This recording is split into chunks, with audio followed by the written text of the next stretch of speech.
जय श्री राम, जय बजरंगबली। तो बहुत सारे लोगों ने राम नाम जाप करने की जो अनुभूति होती है, उन राम नाम जो जाप करते हैं उससे जो शक्तियाँ प्राप्त होती हैं, उसे जानने की अनुभूति जो है, सुनने की उत्सुकता लोगों में है। तो वो जानने की बहुत सारे लोगों ने कोशिश की है। कमेंट के ज़रिए उन्होंने कहा है कि हमें बताइए कि राम नाम जाप करने से कौन सी शक्तियाँ प्राप्त होती, क्या होता है, सभी चीज़ें हमें बताइए। तो देखिए, बहुत सारे लोग ऐसे ही जाप करना शुरू कर देते हैं बिना संकल्प के, बिना किसी पूजा विधि के। तो देखिए, जब भी आप संकल्प करके कोई चीज़ करते हैं ना, तो आपकी मनोकामना फिर वो पूर्ण करने की जो ज़िम्मेदारी होती है वो ईश्वर पर होती है, क्योंकि आप संकल्पित हो जाते हैं, तो वो भी उस संकल्प से बंध जाते हैं। तब आपको जो भी मनोकामना है आपकी वो बतानी होती है कि हे प्रभु, मैं आपका संकल्प लेकर ये विधि है, ये करने जा रहा हूँ। जैसे राम नाम का जाप करने जा रहा हूँ, तो मैं 11,000 बार, 21,000 बार, 1,00,000 बार ये जो जाप करूँगा, तो आप मेरी ये मनोकामना पूर्ण करिए। तब ईश्वर को वो बाधित हो जाते हैं कि हाँ, उन्हें फिर ये जो है मनोकामना पूर्ण करनी ही होती है।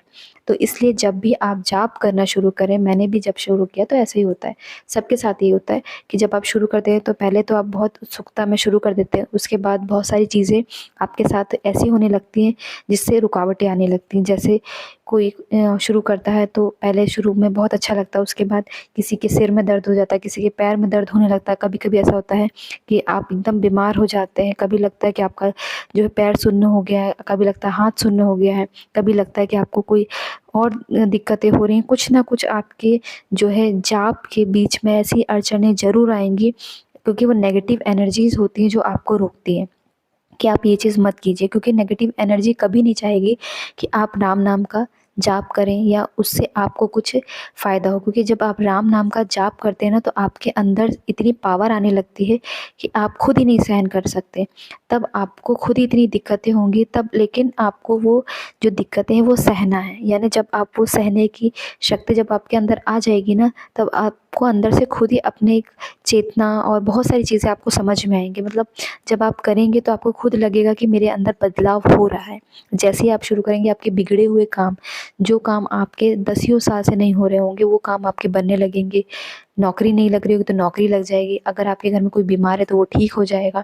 अगर आपको लगता है, बहुत सारी चीज़ें होती हैं जो जो आप सोचोगे, जो आपने सोचा भी नहीं होगा ना, वो ईश्वर आपके लिए सोचेंगे। यानी आपने तो छोटी चीज़ें अपने लिए सोची होंगी। जब आप राम जी के भक्त बन जाते हैं, उनके सेवक बन जाते हैं, तब राम जी आप पर इतनी कृपा कर जाते हैं कि आप खुद नहीं सोच पाएंगे। आपके साथ फिर राम जी तो होते ही होते हैं, हनुमान जी तो हमेशा ही होते हैं। इसलिए, क्योंकि कहते हैं ना, अगर आपने राम जी को मना लिया तो फिर हनुमान जी तो ऐसे बिना मनाए ही आपके साथ आ जाएंगे।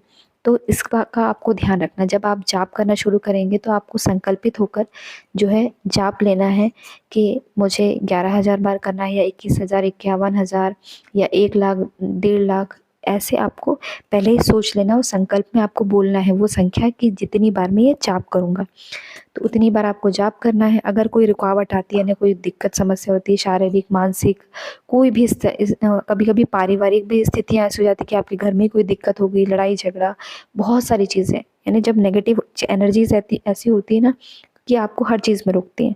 आपको खुद नहीं समझ में आएगा कि मैं अपना संकल्प कैसे पूरा करूँ। लेकिन कहते हैं ना कि जब आप कभी-कभी ज़िंदगी में ऐसा टाइम आता है, ऐसा मोड़ आता है, तब आपको खुद फैसला करना होता है कि आपको अब आप अपना भाग्य बदलना है या फिर आपको अपने भाग्य की किताब बंद करनी है। यानी वो चीज़ें आपके हाथ में होती है कि आपको अपना भाग्य उस मोड़ से बदल देना है, या फिर आपको उस मोड़ से आपको अपनी जो भाग्य की किताब है वो बंद कर देनी है। दोनों चीज़ें आपके हाथ में। अगर आपको लगता है कि मुझे अपना भाग्य बनाना है, तो आपको थोड़ा तो संघर्ष करना ही होगा, क्योंकि संघर्ष के आगे जीत है। इसलिए आपको जो है अपना संकल्प पूरा करना है, अपने मन, इच्छा, लगन से आपको अपनी मनोकामना बोलनी है। ईश्वर पर बस आप विश्वास कीजिए। बहुत सारे लोग ऐसा होते हैं कि बिना किसी संकल्प के, यानी संकल्प तो करते हैं, यानी बिना किसी मनोकामना के भी जो है ये राम नाम का जाप करते हैं, उसमें कोई इच्छा नहीं बोलते, बस वो एक चीज़ बोलते हैं कि हे प्रभु, मुझ पर कृपा करना। लेकिन जब आप बहुत सारी इच्छा बोलते हैं ना कि मेरी नौकरी लग जाए, मेरा ये हो जाए, मेरा घर बन जाए, मेरी गाड़ी आ जाए, तो भगवान उतना ही देते हैं आपको जितना आप मांग रहे हैं। लेकिन अगर आप ईश्वर से ये कहते हैं ना कि हे ईश्वर, मुझ पर कृपा करना, कहीं मैं रुकूँ तो मुझे सहारा देना, मुझ पर अपनी कृपा बनाए रखना। बस आप इतना अगर बोल देते ना, तब फिर आपका घर, गाड़ी, बंगला, हर चीज़ जो आपने सोची भी नहीं होगी वो आपको मिलेगी। तो आपको राम नाम का जाप ज़रूर करना है और राम नाम लिखना है।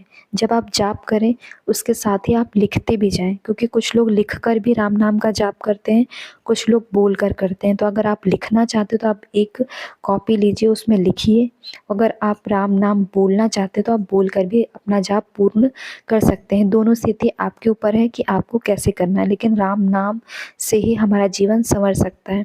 तो ये वीडियो आपको कब मिली, किस टाइम मिली, आप मुझे कमेंट बॉक्स में ज़रूर बताना। अगर आपके साथ कोई भी चमत्कार हुआ हो राम नाम लिखने पर, यदि राम जी की से आपने जो भी मांगा हुआ आपका जो है चमत्कार हुआ, आपको मिला हो, तो आप मुझे कमेंट बॉक्स में ज़रूर बताना।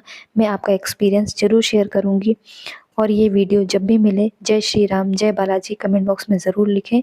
जय श्री राम।